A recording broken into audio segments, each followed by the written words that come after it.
கீழாகாமல் மேலாவாய், பயப்படாதே. உபாகமம் 28:14.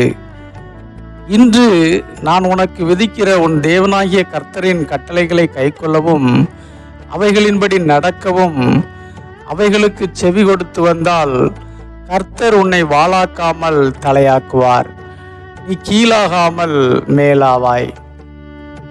வர வர மாமியாரு கழுதை போல ஆனாலாம் என்ற பழமொழி நமது தமிழ் சமூகத்தில் மிகவும் பிரபலம்.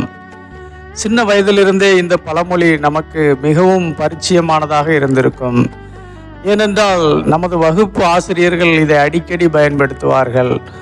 நாம் ஒரு தேர்வில் நல்ல மதிப்பெண் எடுத்துவிட்டு மறு தேர்வில் குறைவான மதிப்பெண் எடுக்கும்போது இந்த பழமொழியை சொல்லாமல் இருக்கவே மாட்டார்கள். நன்றாகத்தானே படித்து கொண்டிருந்தாய், நன்றாக படித்து மேலும் மேலும் முன்னுக்கு வருவாய் என்று பார்த்தால் ஒரேடியாக கீழார போய்கொண்டே இருக்கிறாயே என்று நம்மை பார்த்து ஆசிரியரோ அல்லது பெற்றோரோ ஏதாவது ஒரு தருணத்தில் சொல்லியிருப்பார்கள். இப்படி நமது பெற்றோர்களும் ஆசிரியர்களும் நாம் கீழார போவதை விரும்பாதிருக்கும் போது நாம் கீழார போவதை தேவன் விரும்புவாரா?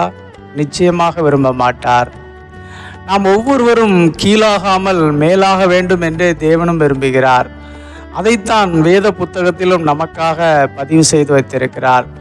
நாம் கீழார போய்விடாமல் மேலும் மேலும் மேலாவதற்கு வழியையும் வகுத்து வைத்திருக்கிறார். அப்படி நாம் மேலாவதற்கு தேவனாகிய கர்த்தரின் கட்டளைகளை கைக்கொள்ளவும் அவைகளின்படி நடக்கவும் வேண்டும் என்று இந்த வசனம் தெளிவாக சொல்கிறது. மேலாகாமல் கீழாக கெட்டுப்போக வேண்டுமென்றால் அவரது கட்டளைகளை கடைபிடிக்காமல் இருந்தாலே போதும். இன்று கீழான வாழ்க்கை வாழ்கிறவர்களை உற்று பாருங்கள். அவர்கள் தேவனுடைய வார்த்தைக்கு கீழ்ப்படியாதவர்களாகவே இருப்பார்கள். மதுபானம், விபச்சாரம், ஊதாரித்தனம் போன்ற கீழான காரியங்களுக்கு தங்களை அடிமைப்படுத்தியவர்களாகவே இருப்பார்கள்.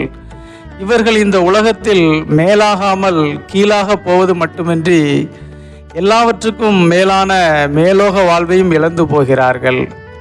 அதனால் உலக வாழ்வாக இருந்தாலும் சரி, ஆவிக்குரிய வாழ்வாக இருந்தாலும் சரி, நாம் ஒவ்வொரு நாளும் கீழார போகாமல் மேல் நோக்கி பயணிக்க வேண்டுமென்றால் தேவனுடைய கட்டளைகளாகிய அவருடைய வார்த்தைகளை கடைபிடிக்க வேண்டும்.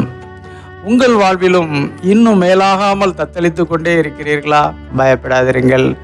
தேவனுடைய வார்த்தைகளுக்கு கீழ்ப்படிந்து நடக்க ஒப்புக்கொடுங்கள். நிச்சயமாகவே ஒரு நாள் உங்கள் வாழ்க்கை மாறும்.